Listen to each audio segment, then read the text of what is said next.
ఇంట్లో ఎన్ని ఇబ్బందులున్నా ఎవరైనా ఆటో ఎక్కితే నవ్వుతూ పలకరిస్తారు మా ఆటో డ్రైవర్లు.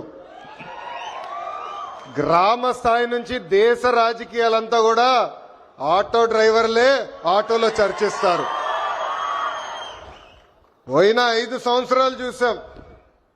మీ మౌత్ పబ్లిసిటీ దెబ్బకి వైనాట్ 175 కాస్త వైనాట్ 11 అయినాయి. విశ్వవిఖ్యాత నట సార్వభౌమ స్వర్గశ్రీ నందమూరి తారక రామారావు గారు కూడా డ్రైవర్ గా నటించిన సినిమా డ్రైవర్ రాముడు.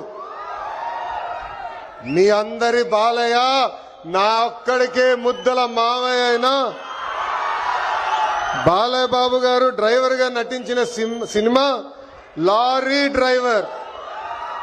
అంతేకాదు పవన్ అన్న కూడా నటించారు, డ్రైవర్ గా నటించారు.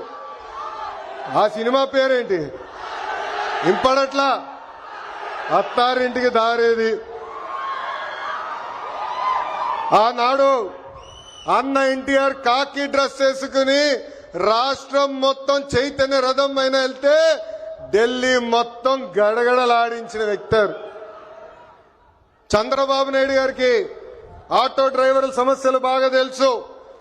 కేబినెట్ మీటింగ్ లో ఏనాడు ఎప్పుడైతే మేము చర్చిస్తామో మా ఆటో డ్రైవర్లకి మేము అండగా నిలబడతామని పదే పదే చెప్తారు. అందుకే ఆటో డ్రైవర్ల సేవ పేరుతో ఈ రోజు ఈ పథకం మన ప్రజా ప్రభుత్వం రూపొందించింది. నేను ఎప్పుడూ తిరుగుతున్నప్పుడు ఆటో వెనకాల ఉన్నా మీరు ఏదైతే రాస్తారో చదువుతూ ఉంటా.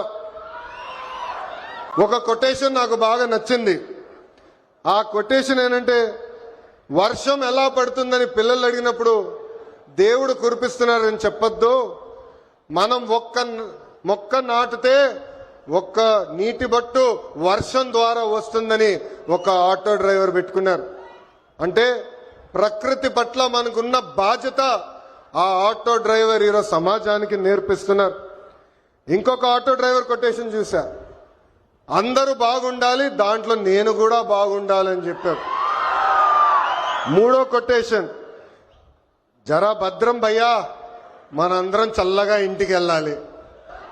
అంటే స్పీడ్ గా నడపద్దు, ర్యాష్ గా నడపద్దని ఆ ఆటో డ్రైవర్ చెప్పే పరిస్థితి.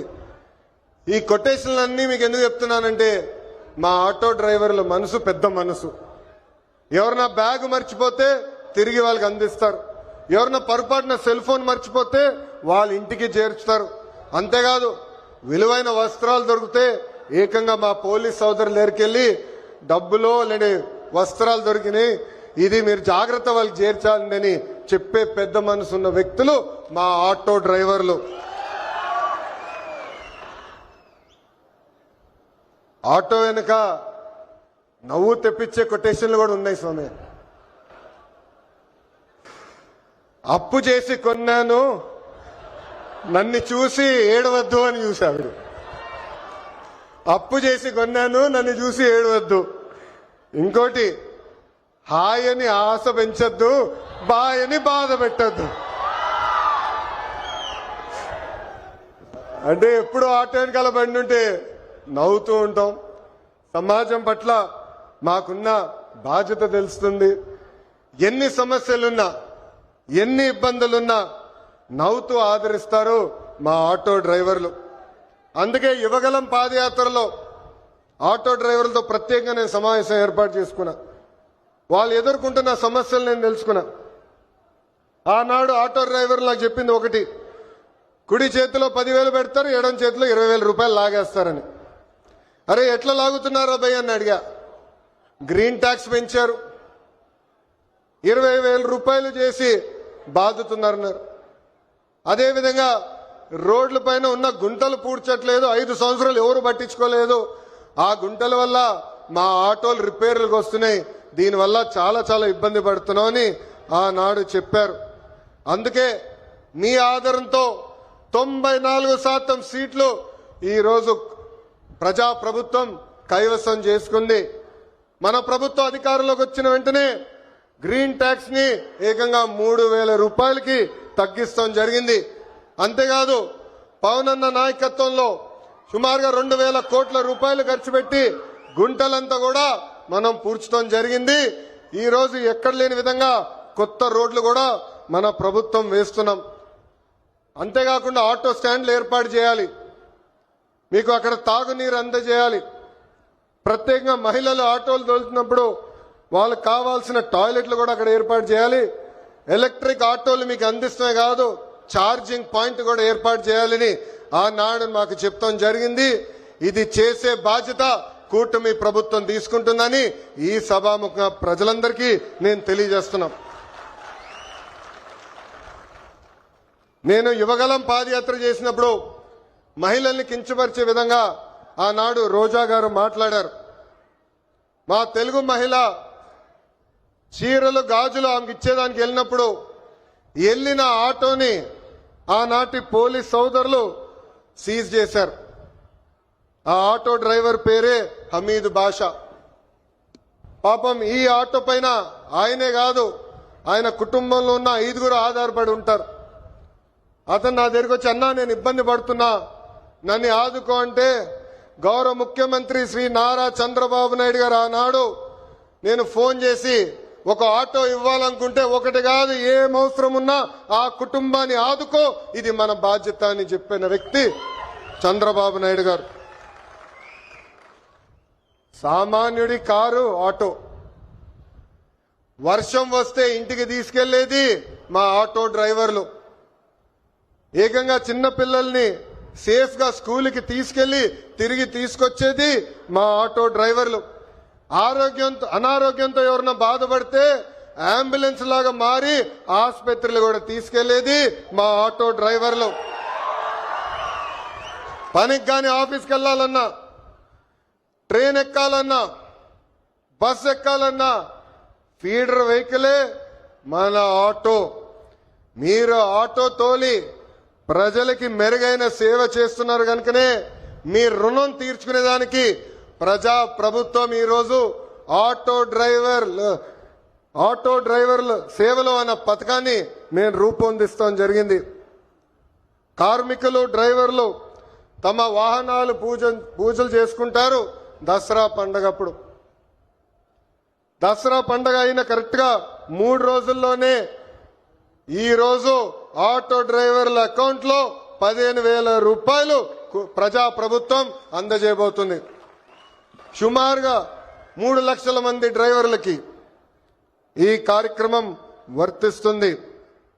అందుకే నేను ఇక్కడున్నా మిమ్మల్ని అందరిని ఒకటే కోరుతున్నా, మన వృత్తిలో డబ్బులు ఖర్చు పెట్టాలి, మెరుగైన సర్వీస్ అందజేయాలి. అప్పుడే మనకు కూడా అద్భుతమైన మార్కెట్ వస్తుంది. ఆవకాయ పట్టాలన్నా, అంతరిక్షానికి వెళ్లాలన్నా, ఆటో అద్భుతంగా తోలాలన్నా మా మహిళలే చేయగలుగుతారు. నేను ఇక్కడికి వచ్చినప్పుడు ఏకంగా స్వర్ణలత గారు నన్ను నడిపారు. ఆమె ఇంట్లో పడుతున్న కష్టాలు నేను నేరుగా తెలుసుకునేదానికి అద్భుతమైన అవకాశం వచ్చింది. ఇక్కడ ఉన్న మగవాళ్ళ కన్నా మా అక్కనే అద్భుతంగా నడిపింది. ఈరోజు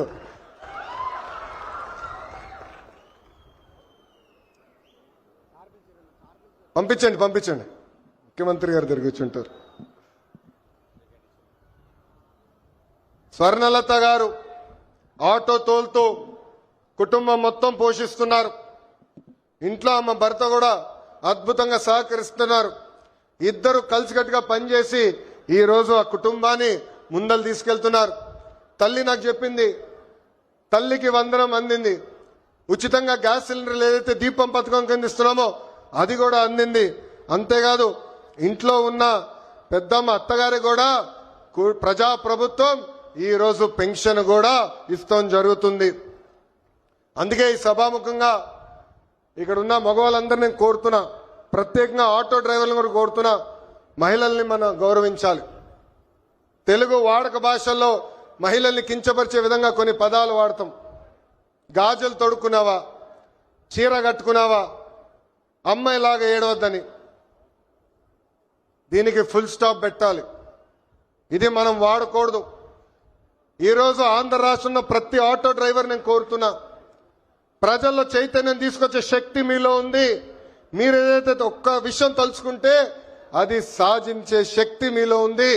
అందుకే మహిళల్ని గౌరవించాలనేది పదే పదే ఎవరైతే మీ ఆటో ఎక్కుతారో వాళ్ళకి తెలియజేయాలని ఈ సభాముఖంగా మిమ్మల్ని అందరినీ నేను కోరుకుంటూ,